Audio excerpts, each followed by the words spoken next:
Hey guys, this is Pratik Oswal, founder and CEO of Glide Invest, and we are here to make investing stress free, one financial goal at a time.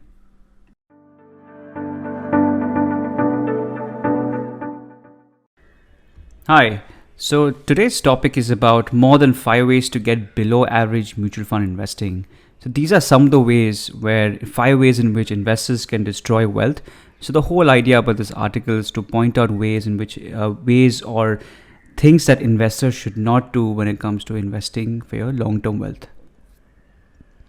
The first one is buying top performing funds exclusively. So this is one of the most common mistakes made by all investors in mutual funds today, and this is done by beginners as well as seasoned investors.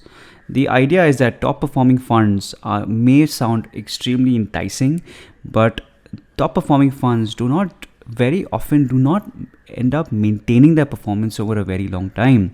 So what happens is in financial markets, strategies tend to rotate in and out of styles, sectors, themes.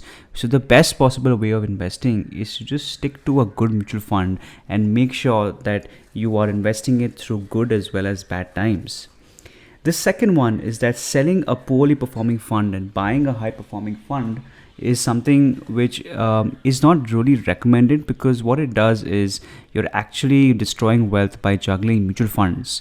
So what we would recommend is that when you are investing in mutual funds, you can actually end up buying a good quality fund, and you can expect that at certain times that fund will not perform, but over the long term, that is a much better strategy than keep on buying and selling funds. The second strategy is timing the market. Unfortunately, as human beings, we are wired to be speculative. We all want to get rich quick. And because of that, we have the ability, or we think we have the ability, to be able to time the markets. By timing, I mean being able to figure out what is the entry price and what is the exit price of not only stocks, but also mutual funds and sectors.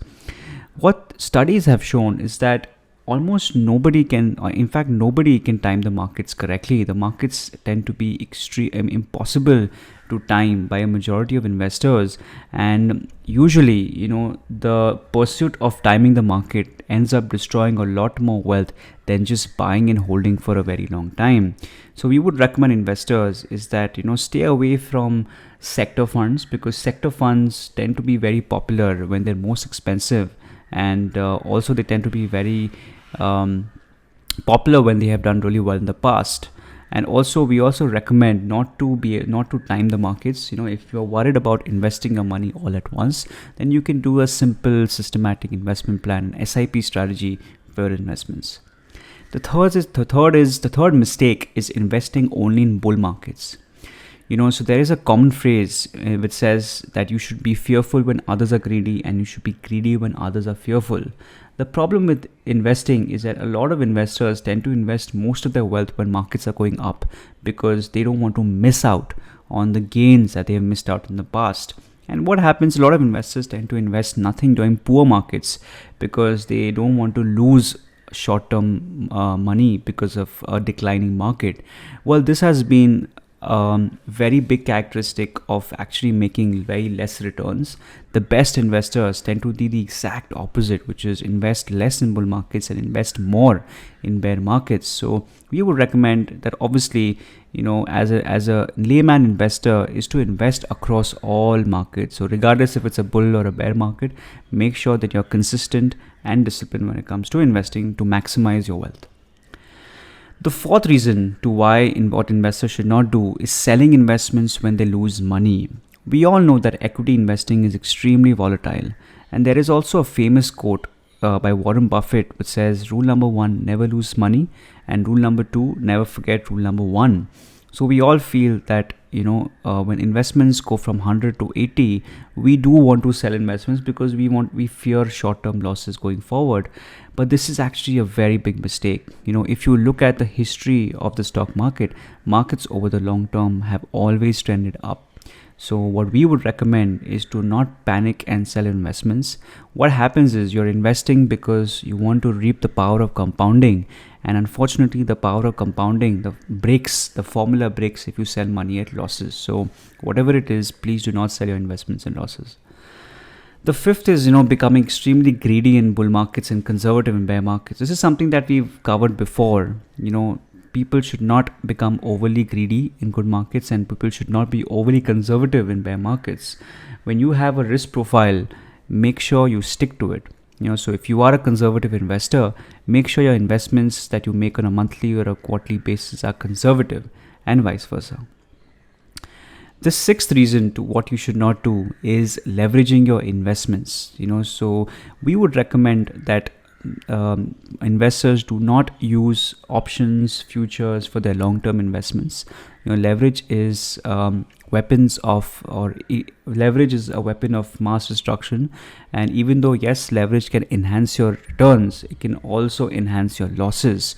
So a good investor would stay out of leverage for as long as possible. The seventh reason is using investments as collateral to take out high-cost loans.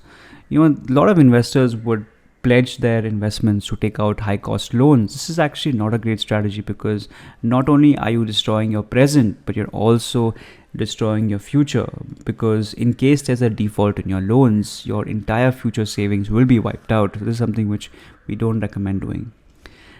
The next reason is over-investing in sectors and themes. Sectors and themes tend to be very popular because they tend to be extremely enticing. But the problem is that for you to be successful as a sector investor, you have to time it perfectly. What normally happens is investors tend to pile up on sector funds after a history of track record of huge outperformance.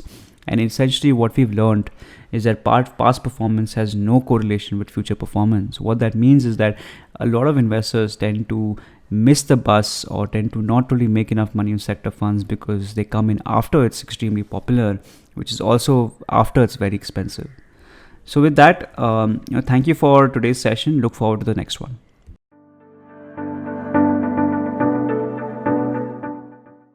You can listen to us out here or check out our website www.glideinvest.com. You can follow us on LinkedIn, Facebook, Instagram, Twitter on @GlideInvest. If you want to reach out to me, then I'm at Pratik Oswal 88 on Twitter. Cheers and happy investing. See you guys next week.